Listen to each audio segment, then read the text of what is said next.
Assalamualaikum warahmatullahi wabarakatuh. Salam bahagia, salam hormat, dan bertemu sekali lagi dengan Cikgu NASA di channel NASA 2K Studio. Kita meneruskan lagi pembelajaran tata bahasa Melayu. Kali ini cikgu nak bincangkan pula tentang kata sendi nama. Diharapkan anak-anak sudah pun bersedia dengan pensel ataupun buku nota untuk mencatatkan beberapa perkara tentang kata sendi nama ini yang akan cikgu bincangkan. Jom kita berkongsi ilmu. Okey, kalau sudah bersedia, jom kita mulakan. Okey, kalau sudah bersedia, cikgu mulakan. Kata sendi nama ialah kata yang digunakan untuk menyambungkan frasa nama dengan kata atau frasa-frasa dalam ayat.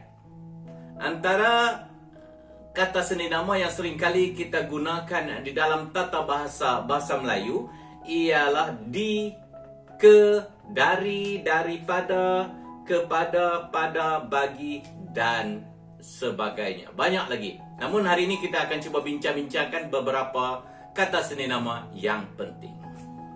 Kita mulakan dengan yang pertama, iaitu di. Di digunakan untuk tempat. Ingat, tempat sahaja. Yang lain tak boleh, ya. Dan perlu diingat bahawa di perlu diletakkan terpisah daripada nama tempat di belakangnya. Okey. Contoh ayat, pertandingan itu diadakan di Kuala Lumpur. Di dengan Kuala Lumpur dijarakkan. Begitu juga contoh ayat yang lain. Cikgu Nasaruddin bertugas di Sekolah Kebangsaan Sik Dalam, Sik Kedah. Lengkap. Di dengan sekolah itu dijarakkan. Okey, jelasnya di jangan gunakan di untuk frasa nama yang lain. Macam lagu di waktu malam. Tak boleh guna. Di waktu malam tu tak boleh. Pada waktu malam. Baik. Jadi kita lihat pula contoh yang kedua, iaitu ke. Ke yang pertama digunakan untuk tempat. Tempat. Ke kedai, ke sana, ke sekolah. Kita lihat contoh ayat penggunaan ke untuk tempat. Mereka akan bertolak ke Sarawak besok. Ke Sarawak adalah nama tempat. Baik. Ke yang kedua digunakan untuk masa. Dari pukul 8 ke pukul 10. Dari pagi ke petang.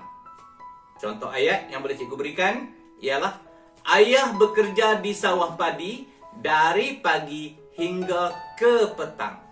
Ke digunakan. Baik. Penggunaan ke yang ketiga ialah untuk benda konkret yang tidak bernyawa. Apa itu benda konkret yang tidak bernyawa? Susahlah cikgu nak faham. Senang saja. Benda konkret adalah benda yang kita lihat, kita nampak dia. Kita sentuh, kita raba ataupun kita gosok, kita nampak dia. Tidak bernyawa. Contoh macam cikgu gunakan komputer. Nampak? Ini benda konkret. Lantai, kita nampak. Sentuh. Tapi bernafas tak? Tidak. Tidak bernyawa. Jadi kebanyakannya benda konkret yang tidak bernyawa ini adalah ciptaan manusia. Cikgu beri contoh ayat. Gelas itu pecah kerana terjatuh ke lantai. Nah, lantai itu adalah benda konkret yang tidak bernyawa. Perlu diingat bahawa ke perlu dieja terpisah daripada kata nama ataupun frasa nama yang berada di belakangnya. Tapi perlu ingat bahawa ke tidak boleh digunakan di hadapan kata nama atau frasa nama yang merujuk manusia atau binatang. Saya akan pergi ke Jamilah. Salah. Tak boleh guna. Ke kambing. Tak boleh guna. Ke ayam. Tak boleh guna. Ke guru. Tak boleh guna. Ya, manusia dan juga haiwan tidak boleh gunakan kata sendi nama ke. Okey. Kita beralih seterusnya kepada kata sendi nama dari. Dari yang pertama digunakan untuk tempat. Dari sana, dari sini, dari sekolah, dari pekan besut. Semua tempat. Jadi, kita cuba beri satu contoh ayat. Bola itu ditendang dari penjuru padang. Penjuru padang adalah tempat.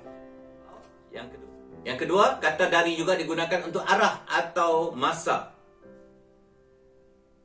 Arah macam tadilah, dia datang dari sana. Sana pun tempat, arah pun boleh kita gunakan. Saya menunggunya dari pagi tadi. Dari untuk masa. Okey. Selanjutnya kita lihat pula kata sendi nama daripada. Dalam bahasa Melayu, daripada digunakan dalam 6 keadaan. Banyaknya cikgu. Tak apa, pelan-pelan kita belajar satu per satu. Daripada yang pertama, kita gunakan untuk orang. Manusia, orang. Saya menerima sepucuk surat daripada Yati. Itu contoh. Daripada Yati, manusia. Okay. Yang kedua, daripada digunakan untuk perbandingan. Banding. Kakak lebih tinggi daripada adik. Banding 2. Ada kakak memang lebih tinggi daripada adik. Perbandingan. Yang ketiga,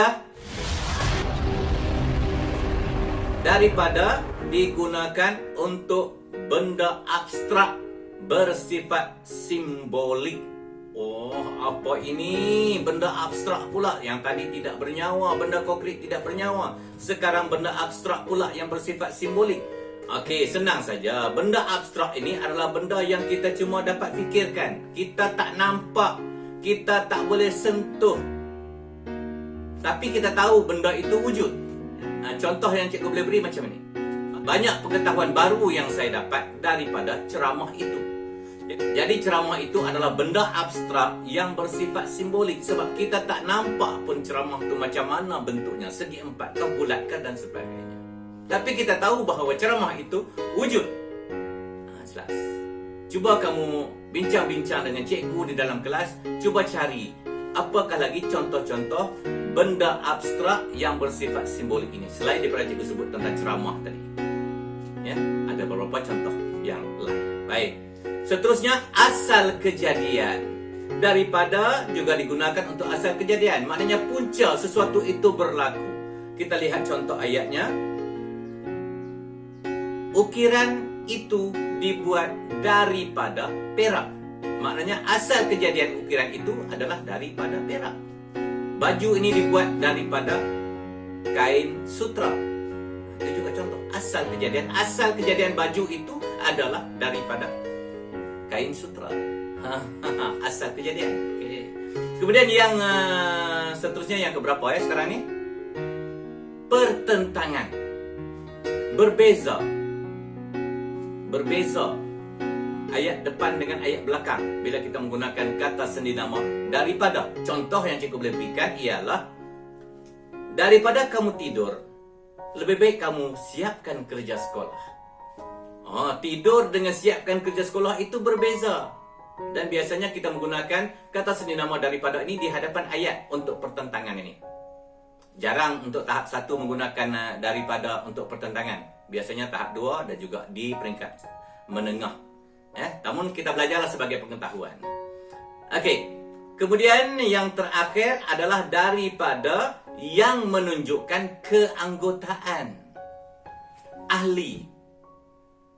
Contoh ayat yang boleh cikgu berikan ialah kumpulan Blackpink. Ramai minat Blackpink ni. Terdiri daripada 4 orang anggota. Ataupun kita beri contoh yang lain. Kelas saya terdiri daripada 30 orang pelajar. Ahli semua dalam tu. Okey, kita dah muraikan ke-6 penggunaan kata sendi daripada. Kita teruskan kepada kata sendi yang selanjutnya, yaitu bagi dan untuk. Bagi dan untuk digunakan untuk menentukan sesuatu yang dibezakan daripada orang lain ataupun khusus, khas untuk dia saja. Kita lihat contohnya macam derma untuk mangsa banjir sedang dipungut. Jadi kutip derma itu khas untuk mangsa banjir saja, bukan untuk mangsa bencana-bencana yang lain. Ataupun satu lagi cikgu beri contoh ayat, hadiah ini untukmu. Untuk kamu, khas untuk kamu, bukan orang lain. Baik. Kata sendi nama selanjutnya adalah pada. Pada yang pertamanya digunakan untuk masak. Pada waktu petang, pada waktu pagi, pada pukul 10, pada masa lapang, kita menggunakan untuk masak. Contoh yang boleh cikgu berikan di sini, loceng akhir persekolahan akan dibunyikan pada jam 1.30 petang. Pada untuk masa tu loceng tu bunyi. Loceng yang ditunggu-tunggu oleh semua murid. Baik. Seterusnya pada digunakan juga untuk binatang. Ainul mengikat ribbon pada leher kucing kesayangannya. Kita boleh gunakan untuk binatang. Pada juga digunakan untuk manusia. Buku itu ada pada saya. Buku itu ada pada Hanim. Pada untuk manusia. Dan pada juga digunakan untuk benda abstrak, iaitu bersifat simbolik yang tak boleh kita sentuh secara fizikal ataupun kita nampak jelas di depan mata kita. Contohnya, pada pendapat saya, cerita itu betul. Pendapat, kita tahu pendapat, tetapi kita tak boleh nak menggambarkan bagaimana rupa pendapat itu. Jelas ya? Okey, baik. Selanjutnya kita lihat pula demi. Demi digunakan di hadapan kata nama atau frasa nama yang membawa maksud tujuan. Dia buat sesuatu ni, tujuan dia untuk apa? Demi untuk apa? Demi itu tujuan. Okey, kita lihat contoh ayat. Rakyat Malaysia mesti bersatu demi kesejahteraan negara. Kita bersatu, tujuannya untuk kesejahteraan negara. Ataupun kita ambil lagi satu contoh ayat. Demi kepentingan bersama, marilah kita berdamai. Tujuannya kepentingan. Jadi, marilah kita berdamai. Kata sendi berikutnya adalah tentang.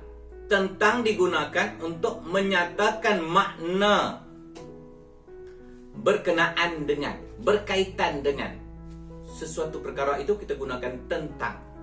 Kita lihat contoh ayatnya. Menteri-menteri itu berbincang tentang masalah negara. Satu perkara itu tentang digunakan situ. Cikgu sedang membincangkan tentang tajuk kata sendi nama. Tentang. Okey. Baik. Berikutnya adalah kata sendi nama seperti umpama, laksana atau bagai. Kesemuanya ini membawa maksud yang sama saja, iaitu digunakan untuk perbandingan atau makna persamaan dengan yang lain. Kadang-kadang digunakan untuk bandingan semacam. Selalu kita gunakan cantik bagai bidadari, gebu seperti kapas, hitam seperti arang, bagai pungguk rindukan bulan, umpama cincin dengan permata. Banyak contoh-contoh yang berikan. Kita lihat contohnya. Pemuda-pemuda itu berlagak seperti orang kaya. Wah, hidup tak senang pun, tetapi dia bagaikan orang yang kaya, yang berada. Baik. Suaranya merdu bagai buluh perindu. Seperti cikgu katakan tadi, itu perbandingan semacam. Okey. Selanjutnya, dengan. Dengan yang pertamanya digunakan untuk menyatakan maksud bersama-sama ataupun serta. Kamarul bermain dengan kawan-kawannya. Setara. Main. Bersama-sama. Yang kedua, dengan digunakan untuk bandingan yang setara. Bandingan yang setara maknanya sama.